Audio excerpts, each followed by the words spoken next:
එතනදිත් මේ ආවේග ඇති වෙන්නේ මිනිස් සිතේ. පෘථග්ජන අපේ සිතේ ධනාත්මක ආවේග, ඒ කියන්නේ කුසල පැත්තට බර ආවේග ඇති වෙන්නත් පුළුවන්. වැඩිපුරම අපි පුහුදුන් මිනිසුන් නිසා අකුසල පක්ෂයට බර දුර්වල පැත්තට අපව ඇදලා දාන ඍණාත්මක ආවේග ඇති වෙන්න පුළුවන්. ප්‍රධානම ආවේග මූල තුන තමයි ලෝභ, ද්වේෂ, මෝහ කියලා සඳහන් කරන්නේ අපේ නායක හාමුදුරුවෝ ඒ ගැන සිහිපත් කළා. ඒ වගේම අපේ ප්‍රබලම කුසල පක්ෂයේ වඩන ආවේග තුන තමයි එහෙම බැලුවොත් එහෙම අලෝභ, අද්වේෂ සහ අමෝහ කියලා කියන්නේ. මේ පදනම උඩ බොහෝ අවශේෂ ආවේගයන් සිතුවිලි කදම්බයක් ලෙස, වෙහෙසකර සිතුවිලි කදම්බයක් ලෙස අපේ මනසට එනවා යනවා, මනස තෙරපනවා. එහි ප්‍රතිඵලයක් ලෙස වචන සහ කායික චර්යාවන් අපි දන්නේම නැතුව මෝහ මූලික තත්වයට පත් වෙනවාය කියන එක. උදාහරණයක් විදිහට මෙහෙම. අපේ නායක හාමුදුරුවෝත් ඒක පැහැදිලි කළා. මට කේන්ති යනවා නම් බොහෝ වෙලාවට අපි හිතන්නේ මොකක් හරි බාහිර වස්තුවක් හෝ පුද්ගලයෙක් හෝ සිද්ධියක් නිසා තමයි මට කේන්ති ගියේ කියලා. හැබැයි ඒවා කාම වස්තුන් පමණයි. කාමය තිබුණේ මගේ සිතේ. ඒවා ද්වේෂය ඇති කරන්න අරමුණු පමණයි. ද්වේෂය ඇති වුණේ මගේ සිතේ. ඒ නිසා ආවේග කියන්නේ හිතේ ඇතිවන තෙරපන, දරාගන්න නොහැකි සිතුවිලි කදම්බයකට. ඒවා පාලනය කරගන්න බැහැ කියන එක මගේම දුර්වලතාවයක් ලෙස තමයි දකින්නට ඕන.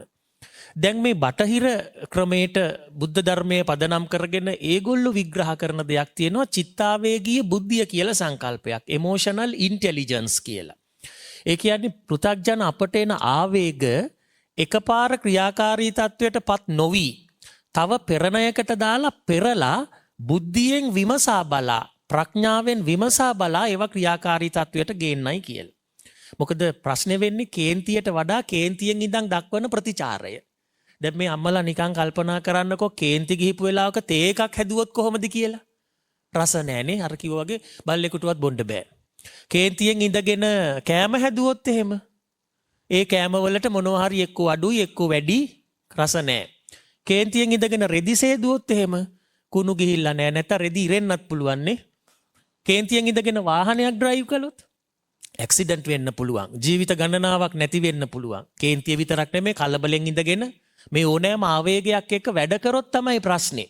එතකොට මේ පෘථග්ජන සිතට එන අකුසල ආවේග, කලබලය, කේන්තිය, අනියත බිය, මෝහ මූල සිතුවිලි අපි ඩිලූෂන්ස් කියලා කියන්නේ. අපි හිතාගෙන ඉන්න මායාකාරී දේවල්, ව්‍යාජ විශ්වාස, මේ ඔක්කොමත් එක්ක ඉඳගෙන අපි දෙන රියැක්ෂන් එක මොකද්ද? අපේ ක්‍රියාකලාපය තමයි ගැටලුකාරී වෙන්නේ. කේන්තියෙන් ඉඳගෙන පිට කරන වචන නපුරුයි, සැරයි. කේන්තියෙන් ඉන්න වෙලාවක දුරකථන මොකට ආන්සර් කරොත් එහෙම මොනවා කියවේද දන්නේ නැහැ සමහර විට. පස්සේ පසුතැවුනත් දැන් මේ වචනේ ඇදලා ගන්න බෑ. යාලුකම් නැති වෙලා. ඒක නිසා මේ ඍණාත්මක ආවේගය හිතේ තියාගෙන වචනෙන් සහ ක්‍රියාවෙන් දෙන ප්‍රතිචාරය තමයි ගැටලුකාරී වෙන්නේ. ඒ නිසා චිත්තාවේගීය බුද්ධිය කියන සංකල්පය කියනවා ප්‍රඥාවෙන් සිත දෙස බලන්න කියලා. දැන් කෙනෙකුට ප්‍රශ්නයක් එන්න පුළුවන් ආවේගය කොහොමද දකින්නේ සහ පාලනය කරගන්නේ කියලා. ප්‍රඥාව සිත දෙසට යොමු කරන්න. එතකොට එන චිත්තාවේග ප්‍රඥාවෙන් දකින්න. මට දැන් කලබලය ඇවිල්ලා කියලා දකින්න. දැන් කලබලය කියන එක මනෝවිද්‍යාවේ කියන්නේ මානසික පිළිකාවක් කියලා.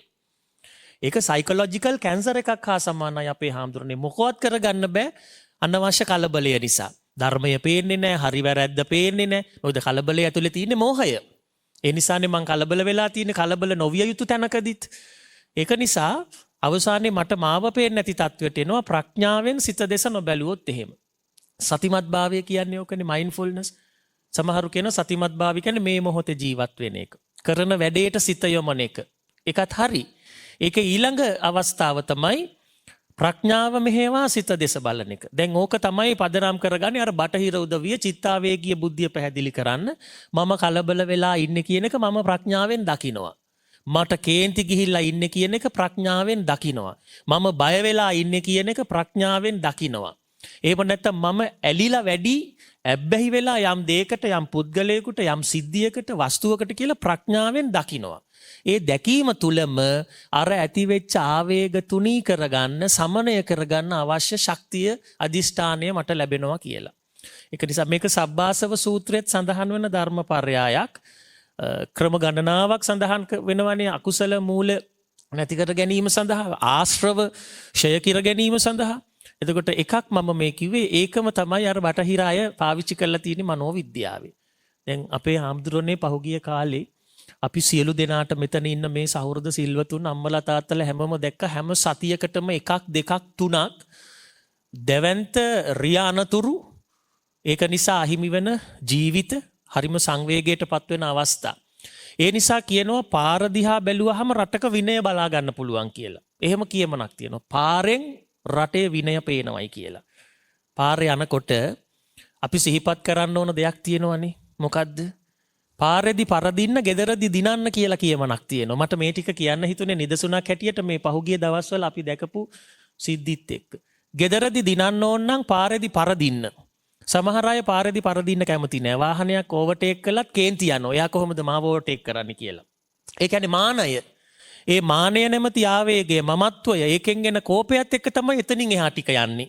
දැන් අන්න ආවේගයත් එක්ක වාහනේ පදවනවා. Tamanටත්, රතයටත්, ඇතුළේ යන උදවියටත්, පාරේ යන අනිත් මිනිසුන්ටත්, කිසිම වරදක් නොකරපු අහිංසක මිනිසුන්ට පවා දැන් හානියක් සිද්ධ වෙනවා. මොකද්ද ප්‍රශ්නේ? අනවශ්‍ය ආවේගයක් සිතට ඇතුල් කරගත්තා මා විසින්ම. මොකද එයා යන්නේ එක ගමනක්, මම යන්නේ වෙන ගමනක්. එයා යන ගමන නෙමෙයි මම යන්නේ. එක දවසක් අපේ ආම්දුරනේ මම නුවර යනවා පේරාදීන විශ්වවිද්‍යාලේ වැඩකට.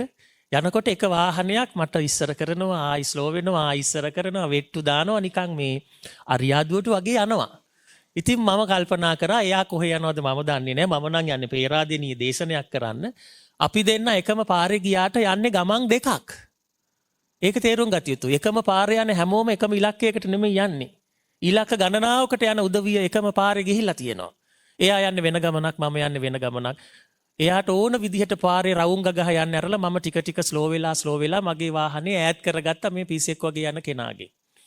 මට මතක් වුණා ඒ අවස්ථාවේ කවියක් ජයවර්ධනපුර සරසවියේ වෛද්‍ය නිමල් වසන්ත කුමාර මැතිතුමා රචනා කරපු කවියක්. හැමදේ බදන් නොව කාටත් බෙදන් කමු. මේ බදාගන්නේ නැතුව හැමදේ බදන් නොව කාටත් බෙදන් කමු. අඩුවෙන් කතා කර වැඩියෙන් සවන් දෙමු. දකිනා රිසින් දුර කරවමු නුවන් යොමු. තරඟෙට දුවන අය ගිය දෙන් හෙමින් යමු. ඔය අන්තිම පදේ තමයි මට දැනුනේ. තරඟෙට දුවන අය ගිය දෙන් හෙමින් යමු කියලා. ඒ කවි පදේ තමයි මගේ ජීවිතේ බේරුවේ. මම කඩු ගන්නාවත් පහු කරගෙන යනකොට මට පේනවා අර වෙට්ටු දදා ගිහපු වාහනේ රෝද හතර උඩට ලයිට් කනුවක හැපිලා අනතුරකට පත් වෙලා මිනිසුත් එතන රැස් වෙලා. ඇත්තටම මමත් වාහනේ ස්ලෝ කරලා බැහැලා බැලුවා. ගිහිපු අයට අනතුරක් වෙලා තිබුණේ නැහැ. හීරීම් තුවාල තිබුණා. දැන් මාව බේරුවේ අර කවිය. ඒක මතක් වෙලා මම ටික ටික පස්සට ගත්තා ස්ලෝ කරලා හිමින් සැරේ යන අයට යන්න ඇරලා. ඒ ආවේගය මාත් හදාගෙන එයා කොහොමද මාත් එක්ක රේස් යන්නේ? එයාට එච්චර පුළුවන් නම් මට කොච්චර පුළුවන්ද කියලා මාත් යන්න පටන් ගත්තා නම් අද මෙහෙ ඉන්න වෙන්නේ නැහැ. ඒක නිසා ආවේගෙන්නේ සිතට. බාහිර වස්තුව ඇයි අපි ඒ අරමුණ ඇතුළට දාගන්නේ කියන එක තමයි ප්‍රශ්නේ. දැන් ඔය මාර්ගවල යනකොට සමහරු අධිවේගී මාර්ගෙහිම අපේ හාමුදුරනේ අපි දකිනවා වාහනයකට ඉස්සර කරද්දී පිටිපස්සෙන් එන අය හෙඩ්ලයිට් ගගා කලබල කරනවා. මේ මනුස්සයට මේක පරිස්සමට ඉස්සර කරගන්න දෙන්නේ නැහැ දකුණේ ට්‍රැක් එකෙන්. පිටිපස්සේ අය කලබල කරනවා. කිසිම දියුණු රටක මොලයක් තියෙන මිනිහෙක් ඒක කරන්නේ නැහැ. ඒ නිසා තමයි කියන්නේ වාහනයක් තිබුණට බෑ ඔළුව තියෙන්නත් ඕන පාරේ යන්න. වාහනයක් තිබුණට බෑ ඔළුව තියෙන්නත් ඕන පාරේ යන්න. මේ සියලු ආවේගයන් එක්ක ගියොත් අපි මේ දකින අනතුරු සිදු වෙන්න පුළුවන්. වාහනේ කාර්මික දෝෂයක් තිබුණත් අපට පේන්නේ නැහැ. පාරේ ගැටලුවක් තිබුණත් අපට පේන්නේ නැහැ. ඇයි මොහෙන් යන්නේ? කාලගුණයේ දේශගුණයේ ප්‍රශ්නයක් එක්ක මීදුම ගලලා එක්ක වහිනවා එක්ක පස්කන්දක් අඩන් වැටිලා ඒවා අපිට පේන්නෙත් නැහැ. ඒවා ගැන සිහියක් නැහැ. විශාල ආවේගයක් එක්ක අපි යන නිසා. ඉතින් ඒක නිසා මේ පහුගිය කාලේ දැකපු සිද්ධි වලින්ම පේනවා අපි ආවේගශීලී වුණොත් අපට මොනවද වෙන්නේ කියලා. හොඳටම අපි කම්පා කරපු සිද්ධිය තමයි හාමුදුරනේ ගිය සතියේ අර ඇල්ල ප්‍රදේශයේදී සිදුවෙච්ච බස් රථ අනතුර. ඊට කලින් සතියේ පාසල් දරුවන් ප්‍රවාහනය කරන වාහනයක් ටිපර් රථයක ගැටිලා සිදු අනතුර සහ මිය ගිහිපු. ඊළඟට අධිවේගී අර පෙරළුණු බවුසර් සහ බස් සේවා එක්ක මේ අසරණ වෙච්ච ජනතාව. සතියකට මෙහෙම දේවල් අපි දකිනවා ගොඩක්. දවසකට 7 දෙනෙක් හෝ 8 දෙනෙක් පාරේ මිය යනවා කියලා රථවාහන පොලිස් මූලස්ථාන නිවේදනය කළා. ඒක ලොකු ඉලක්කමක්. දවසකට 7ක් 8ක් දවසකට මේ හොඳේ දවසකට 7ක් 8ක් ඊට වැඩි දවසුත් තියෙනවා. සාමාන්‍යයෙන් ඇවරේජ් එක. එච්චර ප්‍රමාණයක් පාරේ මිය යනවා කියන්නේ අපි ආවේග කොතරම් පාලනය කරගත යුතුද මේ ඍණාත්මක ඒවා කියන එක අපට හොඳට තේරෙනවා.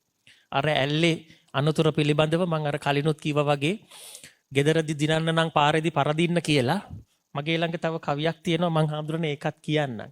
මොකද මේ අපිට තියෙන කාලයත් එක්ක විනාඩි 20කින් කියා ගන්න බැරි අදහසක් පේලි 4කින් කවියකින් කියන්න පුළුවන්. මේකේ තියෙනවා මේක ලියන්නේ නිශාන්ත ජයකොඩි කවියා.